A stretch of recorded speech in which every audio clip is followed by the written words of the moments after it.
Hey there, Katie Conley here. In today's video, I'm going to show you how I create my online lessons using Desmos. Let's get started. All right, so the very first step to making your lesson is to have an idea of how you want your lesson to go. So when I teach in the classroom, this is my basic lesson template, right? So I'm currently teaching Algebra 1. I did something similar when I taught Algebra 2, trig, geometry. Clearly, the group of students you have kind of dictates what your lesson template looks like. This doesn't happen every day. We all know that. But just keeping all of that in mind, these are kind of the main steps that I've followed and that I enjoy as I go through teaching. So in my lesson, I always start with some sort of opener. If I know the kids need review, it's usually a review of something or a skill that I know they're going to need.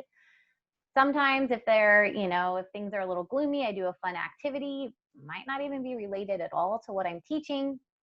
Sometimes I do a little teaser, which you're going to see is what I did in this one, to kind of just hook them in and get them excited to learn. Next step is always like my teaching block. I think direct instruction is super important for math, so I usually spend a lot of time with that.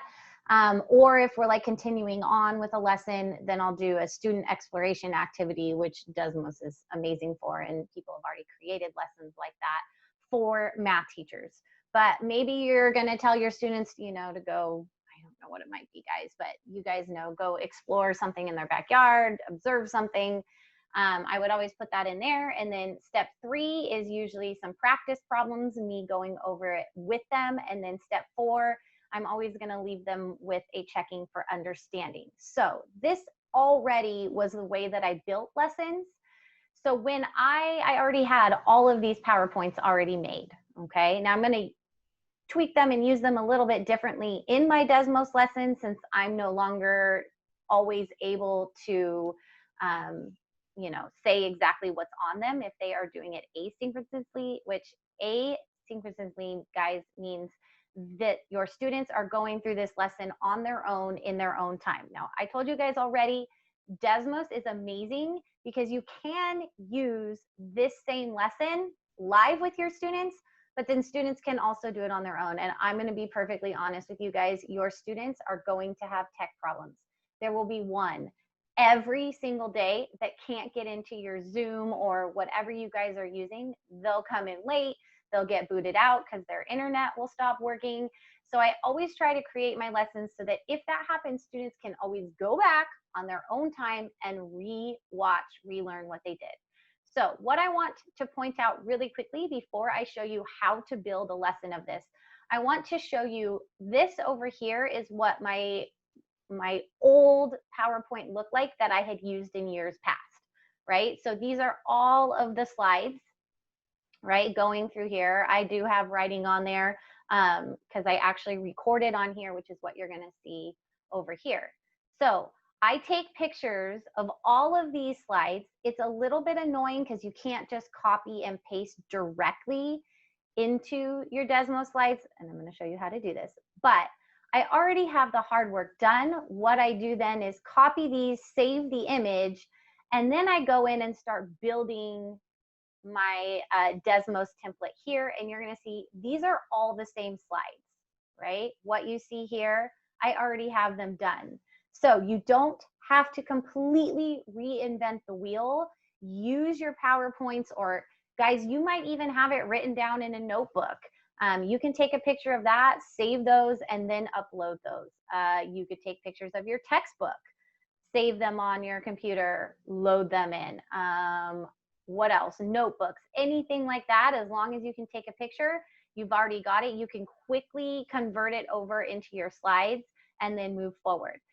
Another thing really quickly, and this is what I'm going to show you when we go to build them.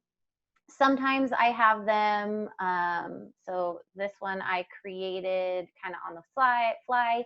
This one is a picture of a slide, picture of a slide, picture of a slide. This one I typed directly in, all different types. Picture of a slide, picture of a slide. And this one is super awesome because I took a picture of the slide, And then the students can write. So list all the possible factors, length times width to find the area. You know, students I'm hoping would put 2 by 6 or 1 by 12 or 3 by 4. I just love that you guys can take your worksheets that you've already worked so hard on and created, take a picture of them, you know, crop them, throw them in there, and then your students can just write directly on them. All right, so that I just wanted to show you. It's super easy to take something from Google Slides, PowerPoint, take pictures and put them in, and I'm going to show you how I do that right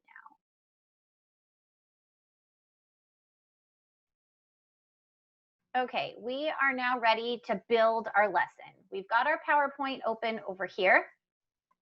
You've signed into your Desmos account. What you're going to do is you're going to go to Custom, and then you're going to go up here to New Activity. This is going to be the title of your activity. So I'm going to show you kind of how to recreate the one that I just did. So I'm going to start. This was 2.08 common factors. You could put your activity description if you need to. You can choose which one you want it to be. Anyone with the link in view is what starts there. We're going to create the new activity. And then up comes like your dashboard. So I'm looking, they've made it kind of similar to PowerPoint over here. Again, Google Slides, guys, you're going to do the same thing because you're actually physically taking a picture and then you're going to save it and put it in. So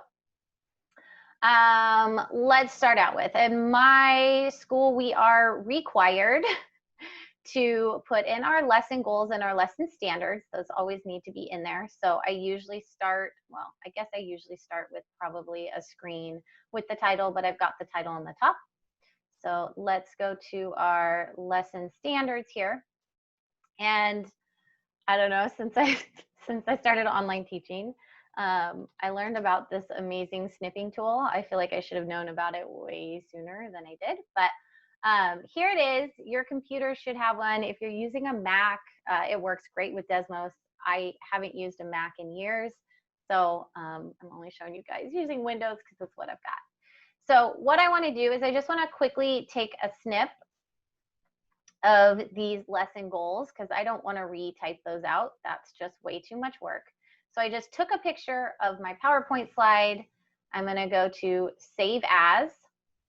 I already have a bunch of them here, but these are my tutorial videos.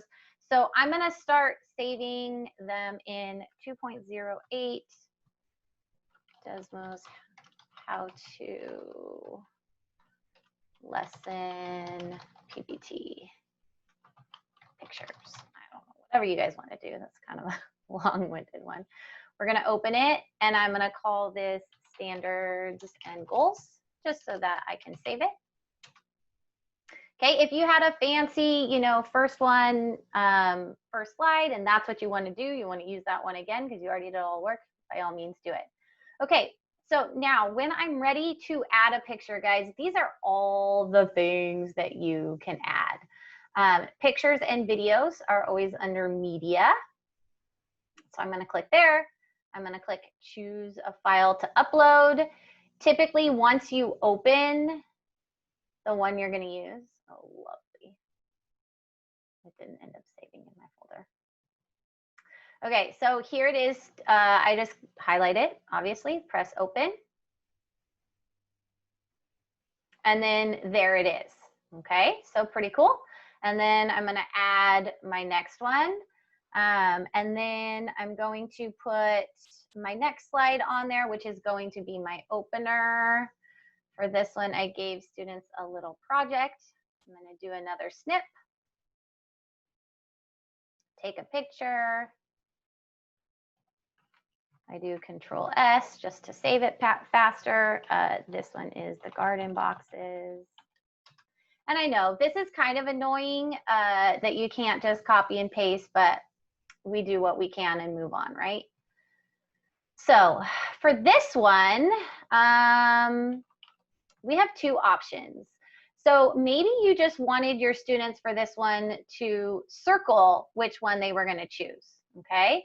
So if you want students to be able to write over the top of it, you would click on the sketch, And then you have the option of doing a blank background, an editable graph, or a custom image. So if I want them to be able to write right on the top of this, I'm just going to hit custom image. Guys, struggling here. I keep saving it not in my folder. There we go. Click open. And then here it is. And then if I want to go preview it, right, then you can easily see, you can say, all right, guys, you know, circle the one that you want. That's an option. Or you also can add in a multiple choice feature. So you could do just A, B, C. And then if you want to preview that, then you could do it that way too. Pretty cool. Moving on to, well, I'm just going to go through, and guys, this is Desmos's Learn How to Do It. All of these options are super awesome. I actually haven't even used all of them. Geometry is a new one. Button is a new one. Again, all of this stuff, there's so much cool stuff. If you're, you know, just trying to create something quickly that you know you're going to use, I'm just showing you the most basic ones. And then you can just keep going through. Maybe the next one you want students to tell you, you know, tell me why you chose that garden box. Wow.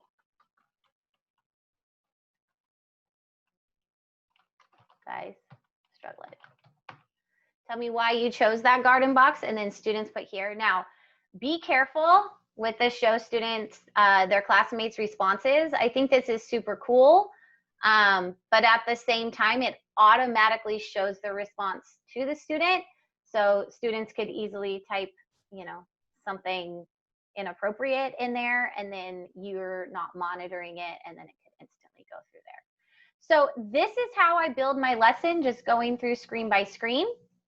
In the next video, I'm going to show you how to add videos, which is super easy. You're going to create a video file, and then you just choose a file to upload, put that in there, and then it will drop in there.